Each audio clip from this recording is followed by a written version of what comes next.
Sejam bem-vindos ao programa Palestra na Fraternal. Hoje estamos recebendo o palestrante Araújo Franco, com o tema Parábola do Filho Pródigo, o Filho que Ficou. Rádio e TV Fraternal, sempre em sintonia com você.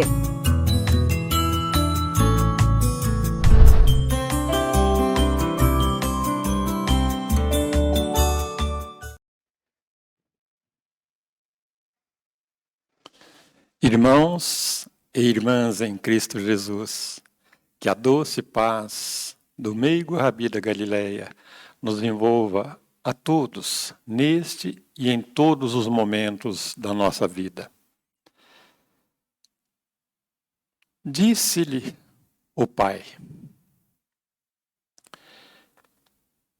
Meu filho, você está sempre comigo, e tudo que tenho é seu.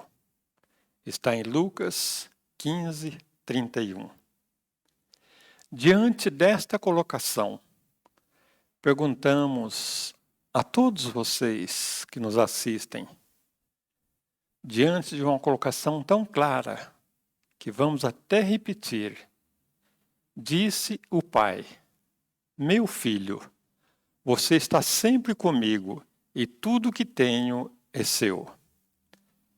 Por que então, meus irmãos, minhas irmãs, vivermos na ansiedade de herdar fortunas, de herdar bens materiais? Analisemos. Até recentemente, muitos de nós, quando ouvíamos falar da parábola do filho pródigo, tivemos sempre o filho pródigo, aquele mais novo que saiu de casa, em busca dos seus sonhos, de realizar os seus sonhos. Mas, após fazer um contato com o livro Em Busca da Verdade, psicografado pelo nosso querido Divaldo, com a mentora Joana de Ângeles, nós observamos que há um grandioso destaque que passa despercebido por nós, que é o filho que ficou. E é exatamente deste filho que ficou que nós vamos falar um pouco hoje para todos que nos assistem. Porque passa despercebido, poucos refletiram na figura do filho mais velho.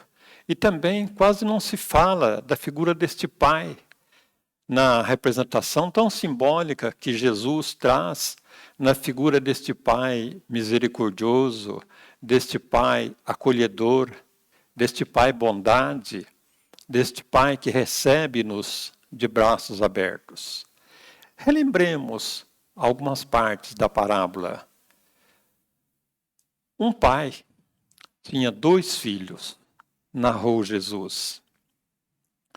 Disse o mais moço: Pai, dá-me a parte dos bens que me toca. E o pai, sem questionar, repartiu.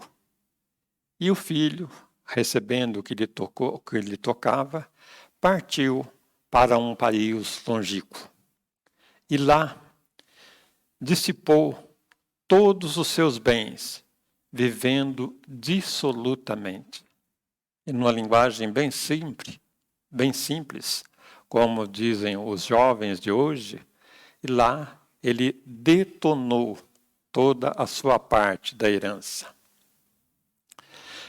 De um modo libertino, de uma forma devassa, de uma forma desequilibrada, com libertinagem, gastou tudo que ele havia recebido. Depois de ter consumido tudo, sobreveio àquele país uma grande fome. E ele também começou a passar por necessidades. Então, ele foi procurar um dos cidadãos daquele país e este lhe mandou para os seus campos para cuidar dos porcos. Ali, tratando dos porcos, Ele desejava fartar-se das comidas que os porcos que ele dava aos porcos. E caindo em si, ele começou a meditar: quantos funcionários do meu pai têm o pão com fartura, e eu aqui morrendo de fome. Muitas vezes ele tinha vontade de comer a comida que ele dava para os porcos, mas ninguém lhe dava. E ele pensou consigo mesmo: levantar-me-ei e irei ao meu pai, e dir-lhe-ei: Pai, pequei contra ti, pequei diante de ti, e já não sou mais digno de ser chamado de seu filho. Trata-me como um dos teus jornaleiros, trata-me como um dos seus funcionários. E levantou-se e retornou para casa. Avistado, ainda longe, seu pai veio ao encontro e teve compaixão dele. Correndo, abraçou-o e beijou-o. Imaginemos este encontro deste pai misericordioso, que logo recomendou aos seus servos: trazei-me depressa a melhor roupa, e vesti-lhe, e pende-lhe um anel no dedo, e traga-lhe sandálias nos pés. Trazei também o novilho cevado, matai-o, comamos e regozijemo-nos, porque este meu filho estava morto e reviveu. Ele estava perdido e se achou. E começaram a regozijar-se. O seu filho mais velho, que estava no campo trabalhando, quando foi chegando em casa, ouviu a música, a dança, e chamando um dos criados, perguntou: o que é isso? O que é aquilo? O que é que está acontecendo aqui? E o criado lhe respondeu: o seu irmão retornou, e o seu pai mandou matar o novilho cevado, porque ele se recuperou com saúde. Porém, isto indignou o filho, que nem quis entrar em casa. E foi preciso que o seu pai saísse de dentro de casa e procurou conciliá-lo. Mas ele respondeu ao seu pai: eu há tanto tempo te sirvo, sem jamais transgredir uma das suas leis, uma das tuas ordens, e nunca me deste sequer um cabrito para eu me regozijar com os meus amigos. Mas quando este teu filho, que gastou os teus bens com meretrizes, tu mandaste matar o novilho cevado? E o pai o reconciliou: filho, tu estás sempre comigo, e tudo que tenho é teu. Entretanto, cumpria regozijarmos-nos, porque este teu irmão estava morto e reviveu. Ele estava perdido e se achou. É a colocação, mais uma vez, do evangelista Lucas 15, nos versículos de 11 a 19. E aqui, para você que nos assiste, para você, meu irmão, para você, minha irmã, fazendo um destaque que, com toda sinceridade, eu nunca tinha visto uma explicação tão profunda em cada um dos personagens. Cada detalhe que é feita no livro Em Busca da Verdade, na psicografia do Divaldo, da nossa querida Joana de Ângeles. E também uma referência de Emmanuel e de Vinícius nos livros, nas pegadas do Mestre, trazendo um alerta geral em torno da parábola que representa, na análise, o filho que ficou. Porque todos nós, até então, ou muitas pessoas, observávamos apenas do filho mais jovem, do filho que foi embora, da parábola que é conhecida como a parábola do filho pródigo. E lá no livro Nas Pegadas do Mestre, Vinícius, no capítulo chamado O Pródigo e o Egoísta, ele nos traz uma reflexão particularmente que me impactou, sim, com toda sinceridade, porque neste momento, quando eu li esse capítulo, eu não me identifiquei com o filho que foi embora, com o filho pródigo, daquele que gastou todos os bens que recebeu da sua fortuna, da parte que lhe cabia, mas me dediquei profundamente com o filho mais velho, com aquele que ficou zangado, que ficou magoado, que se ressentiu. E aí, vale a pena nós fazermos uma análise mais profunda entre o filho que ficou, que é o filho desviado, e aquele que aproveitou das ilusões do mundo, aquele que usa e abusa da liberdade, talvez pela inexperiência, por ele ser o mais jovem, mas nós achamos que por não estar vivendo a experiência do mal, na sua forma mais explícita, nos achamos ser uma boa pessoa. E era este o pensamento do filho mais velho. Ele não pediu a herança antes do tempo, mas ele ficou em casa. Então, esse alerta que Joana de Ângeli nos traz, para fazermos uma análise mais criteriosa, e nós vamos analisar das nossas aparências, e quando olhamos o filho que ficou, que supostamente se coloca como filho leal, cuidadoso, fiel, aí nós analisamos profundamente o quanto ele foi se desmascarando à medida em que foi dialogando com o pai, na volta do irmão, na volta daquele que retornou para a sua casa, e da sua não aceitação no retorno do irmão. Porque até então estava tudo bem. O irmão já tinha ido embora, já havia recebido a sua parte da herança, e ele automaticamente já passava na sua mente que agora ele era o único herdeiro.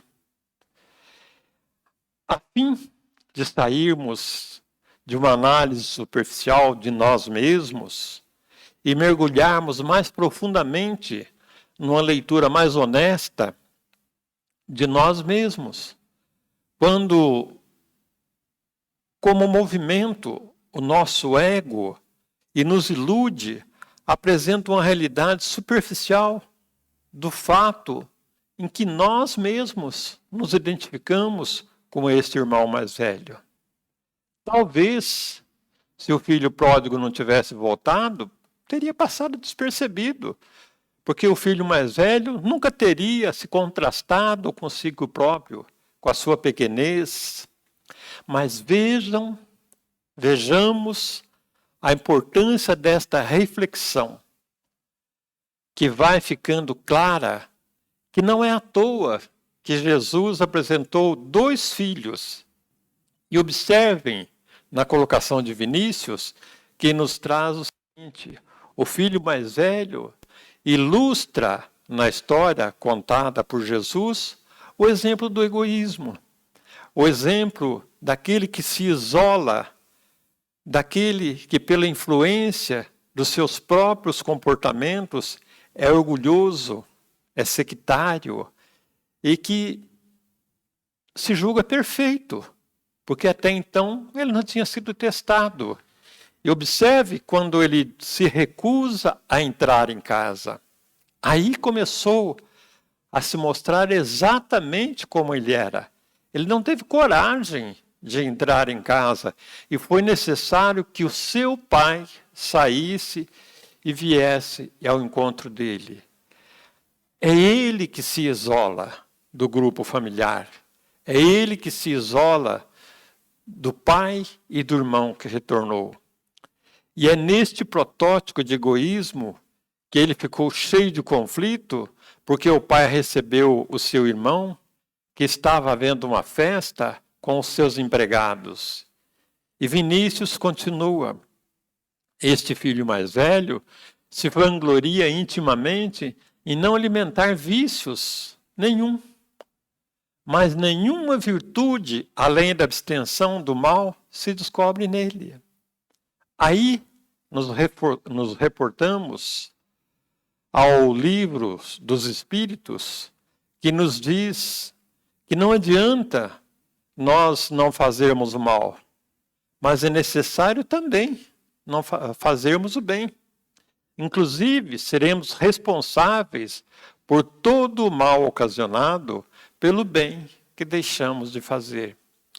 E lá na pergunta 642 do Livro dos Espíritos, Kardec pergunta para os espíritos: será suficiente não fazer o mal para ser agradável a Deus? E os espíritos respondem: não, é preciso fazer o bem no limite das próprias forças, pois cada um responderá por todo o mal que tiver ocorrido em virtude do bem que se deixou de fazer. E olha só que colocação profunda. Se nós não fizermos o mal, todo bem que decorrer em virtude daquilo que deixamos de fazer, teremos sim a nossa responsabilidade. Talvez, se não tivéssemos pedido, talvez se o filho não tivesse pedido a herança antecipadamente, não teria gastado o dinheiro do pai, poderia passar, não teria passado pelo filho ingrato neste movimento, por não ter sido um exemplo de mau filho, não teria passado, conhecido o seu lado, que não tinha virtude nenhuma. Ele apenas ficou em casa. Porque na primeira confrontação que ele teve, no primeiro momento em que ele foi testado, ele demonstrou exatamente o que ele era. Egoísta, zangou-se, ficou revoltado, ficou ressentido com o pai, não quis nem saber de que forma que o irmão retornou.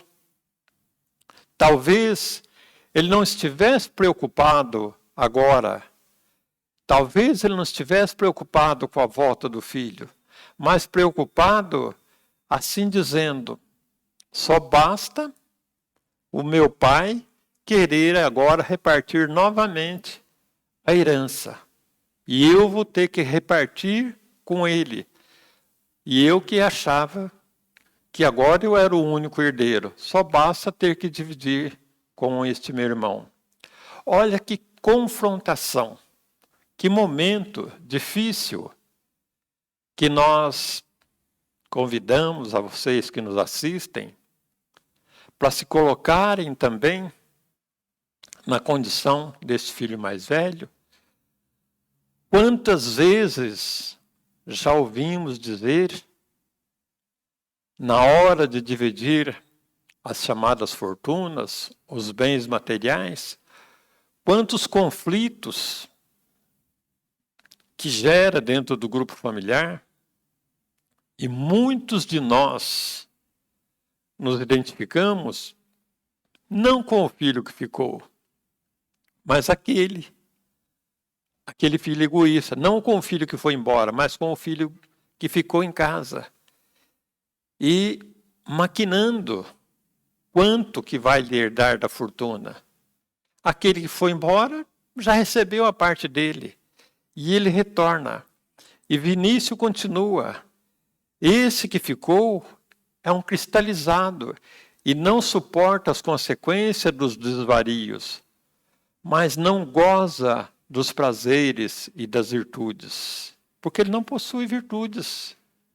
Talvez ele não tenha tido a coragem de fazer o que o irmão fez.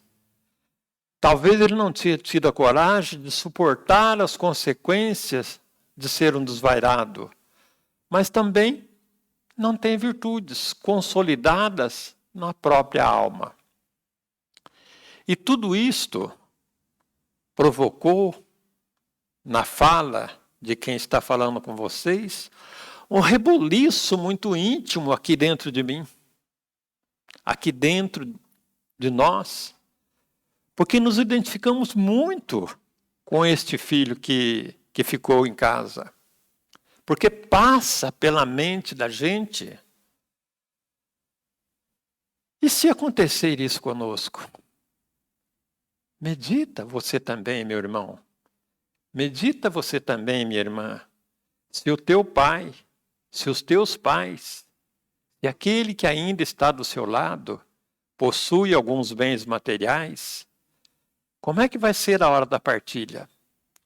Você vai agir tranquilamente?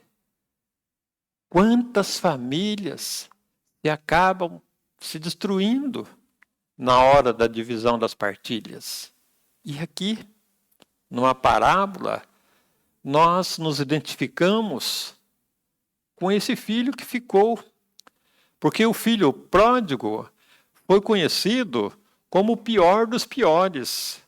A sarjeta moral que ele se coloca, os desvarios que ele submete, achamos que ele é a pior das qualidades, representa a pior das qualidades. Mas quando fazemos uma reflexão desta sua conversão de filho e observamos o filho mais velho, aí fica mais difícil para qualquer um de nós pecadores. Porque a presunção oculta o entendimento, aguça-lhe as ideias, imaginando-se as portas do céu, mas na realidade há um abismo imenso entre ele, esse filho mais velho, e a realidade. Supõe-se, esse filho mais velho, supõe-se um iluminado e não passa de um cego. E é aí que nós nos colocamos. E é aí que nós nos convidamos a todos que nos assistem para saber se nos achamos muito mais na condição do filho que ficou do que aquele que, por falta de experiência, pediu a sua parte da chamada fortuna ao pai, recebeu e foi embora. E aquele que ficou, fica aí agora essa análise difícil para nós, difícil de nós trabalharmos o tema com tranquilidade, porque estamos nos identificando muito mais com o filho que ficou. Porque às vezes, meus irmãos, nós nos achamos assim. Nós não damos trabalhos aos nossos pais. Nos colocamos como bom moço que não tem coragem. Nós não tivemos a coragem de fazer o mal concretamente a ninguém.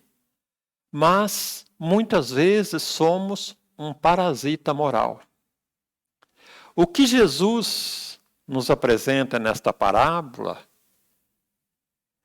é que, em contrapartida, a experiência do filho pródigo, que é o cara que erra, o cara que vai ao fim do poço, mas é nas experiências dos seus próprios equívocos, do bem sofrer a sua conversão, se torna mais legítima. Tanto é que ele volta e pede perdão ao pai. Quantos de nós já erramos? Quantos de nós pedimos perdão? É fácil. E voltar para o nosso pai. Ter a coragem que este filho pródigo teve. Nos momentos mais difíceis da sua experiência, quando ele se viu passando as necessidades, ele lembrou do pai.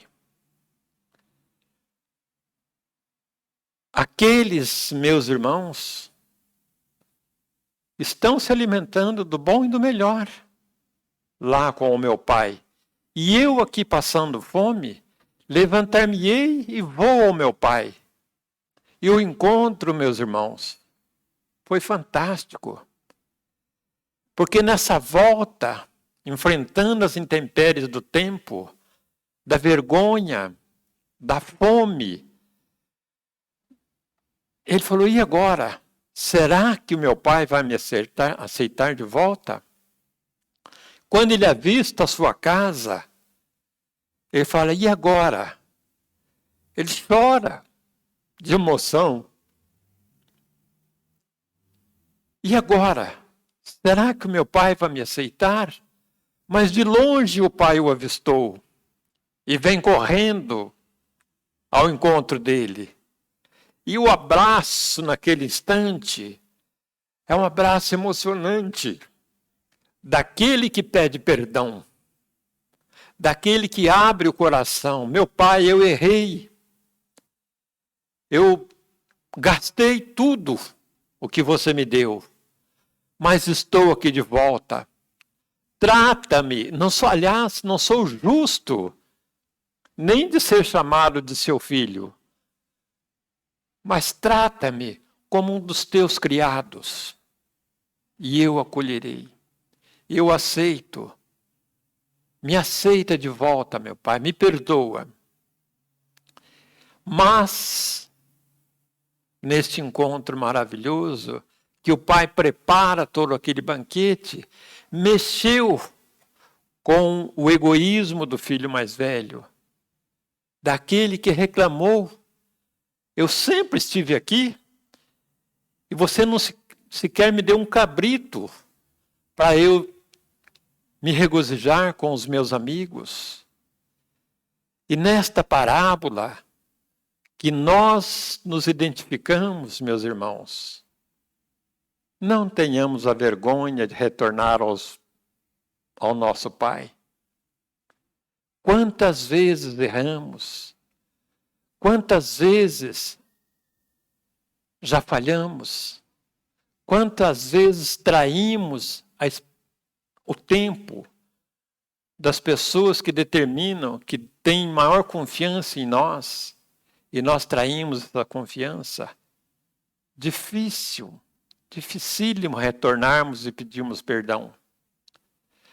O filho que foi embora, pela falta de experiência, e quantos de nós, pela falta da nossa experiência, também erramos. Nós vivemos, meus irmãos, num mundo de expiação e de provas. Estamos adentrando ao mundo de regeneração. E quantas vezes já erramos, mas ainda é tempo de retornarmos ao nosso Pai. Perdoa-me, Pai. Dê-me uma nova oportunidade. Eu não sou justo nem de ser chamado de seu filho, mas errei. Equivoquei-me. E quantos de nós já nos equivocamos? Quantos de nós já erramos? Quantos de nós agimos achando que estávamos fazendo certo, mas equivocamos-nos? E deveremos pedir uma nova oportunidade para este Pai, que também passa despercebido muitas vezes na parábola.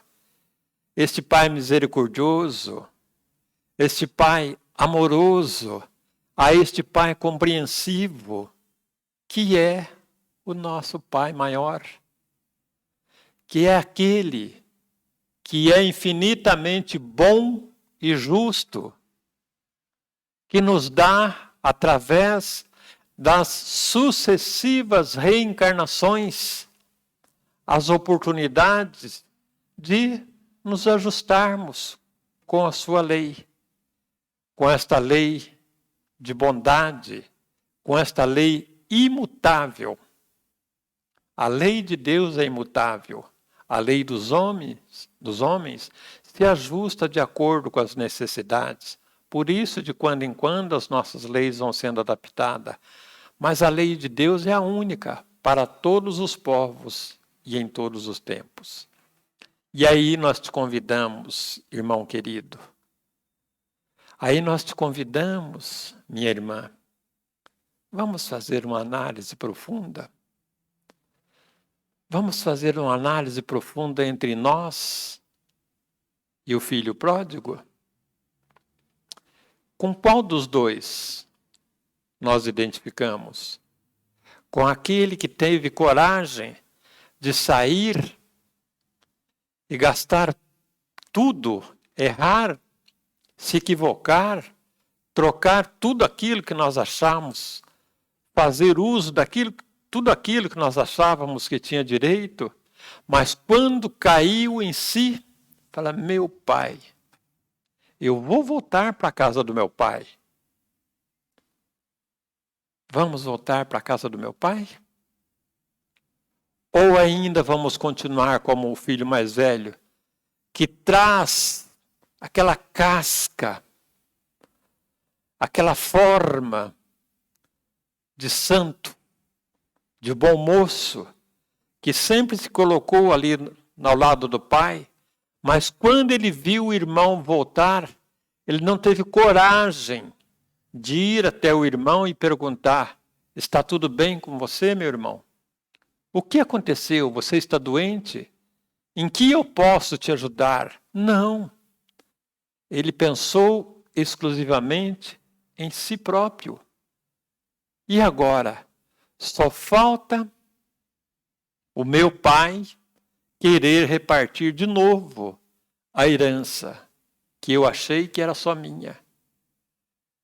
Se você, meu irmão, se você, minha irmã, se nós, por isso, nos colocamos com muita dificuldade de desenvolver esse tema, de analisar esse tema, porque eu estou muito mais para o filho que ficou, esse filho mais velho, porque eu ainda trabalho em mim muitas dificuldades de entender, de compreender este pai acolhedor, a este pai amoroso, porque eu não tenho ainda essas virtudes de fazer como o filho mais novo, que retornou, que pensou no pai, falou: eu vou voltar e vou pedir perdão. Porque muitas vezes eu não peço perdão para quem está do meu lado. Eu não tenho coragem de pedir perdão para o meu amigo, de pedir perdão para o meu pai de ordem física, dos meus pais, de pedir perdão para aqueles que eu ofendo, dos meus filhos. E quantas vezes nós erramos clamorosamente e não tivemos coragem de pedir perdão. Mas o Pai,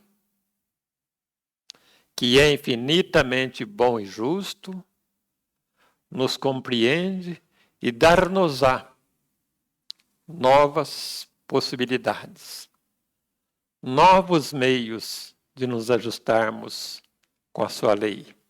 Aí está a grandiosidade do Pai. Aí está a esperança para todos nós. E isto, meus irmãos, provoca em nós uma alegria muito grande em saber que este Pai, que não é o meu Pai, é o nosso Pai, estará nos dando novas oportunidades para corrigir todos os equívocos que tivemos ontem, hoje ou amanhã. Meditemos a respeito e fica aqui o carinho, o abraço para todos vocês, mas que possamos analisar friamente nesta parábola do filho pródigo e observar qual dos dois nós somos.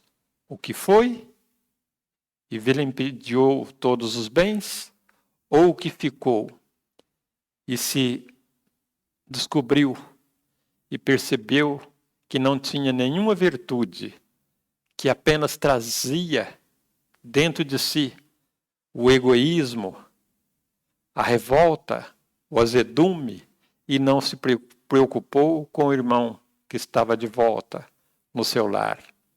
Paz a todos, que Jesus possa nos reconfortar e que possamos meditar, não amanhã, mas a partir de agora.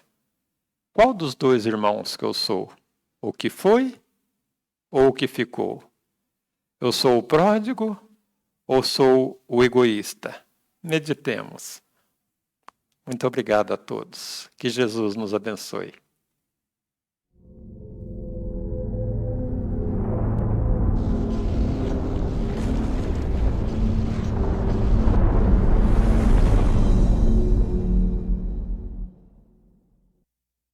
Acabamos de apresentar mais um programa Palestra na Fraternal. Sempre uma palestra diferente com temas ligados à doutrina espírita. Assista pelo YouTube, pela TV Fraternal e também no Facebook.